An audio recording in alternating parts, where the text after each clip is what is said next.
They're often seen in nature, at night, in lonely glens, forests, stone circles, and fairy forts. Sounds familiar, doesn't it? Now, fairy folk are reported across the globe. In fact, here's a story from China, which will prove what I'm talking about. There was a man walking home in the mountains.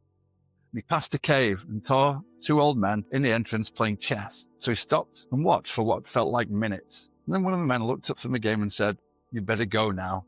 It's later than you think." So the man took the advice and hurried off home. But when he got back to his village, everyone was gone because it turned out 80 years had passed. That's the trouble with fairy time compared to human time. And this is the kind of distortion we see in both fairy and UFO encounters. So here's one of the stories Reverend Kirk gathered for a similar theme. It's called The Enchanted Piper. So there was a shepherd walking home in the Scottish Highlands when he heard distant piping from a hill known for fairy activity. He felt compelled to follow the sound as if he couldn't resist. But as he got closer, he saw a glowing procession dancing in a ring. And all of a sudden, he couldn't move. He was paralyzed, but he was still aware. And he watched the fairies dance for hours, whirling, dancing up and down until dawn broke. And then suddenly, the fairies vanished. The man collapsed, shaken, and felt changed forever. Now, when he got home, he found that 3 days had actually passed. Now, Reverend Kirk never actually got to publish his book. It was finally published a few years later because mysteriously, shortly after finishing it, he was found dead on the fairy mound next to his home.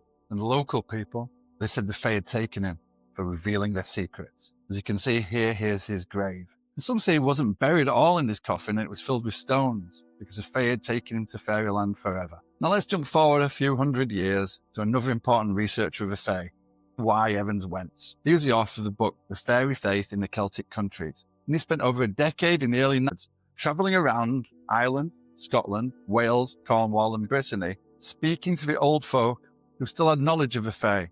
He recorded hundreds of fairy encounters, but he also, in his travels, noticed something strange. The fairy sightings were already vanishing.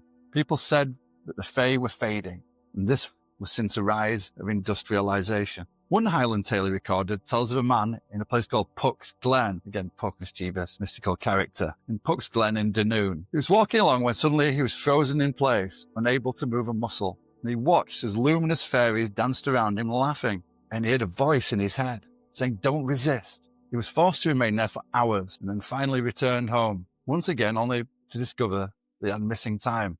And days had passed. So just think about it. The fae, they're deeply connected to nature, supposedly nature spirits, guardians of nature, and they live in hills, glens, stone circles, and fairy forts. But in the 1800s and the 1900s, people were moving into the cities, moving away from the agrarian way of life, when we were moving into an age of technology and industrialisation. Nature was being carved up for roads and railways, telegraph wires, and iron train lines spread everywhere. And here's an interesting thought. They are said to hate two things, salt and iron. Now keep that in mind. Just like their distant cousins from the Middle East, the jinn, they're all afraid of salt and cold iron.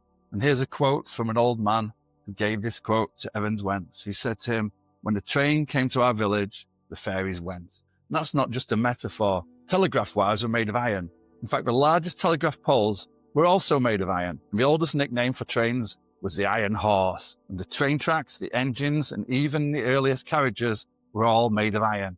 The world was being saturated with something that the old stories said the fae could not tolerate, iron. So now let's switch gears and start to talk about UFOs and their occupants. Find the answers on Misteria.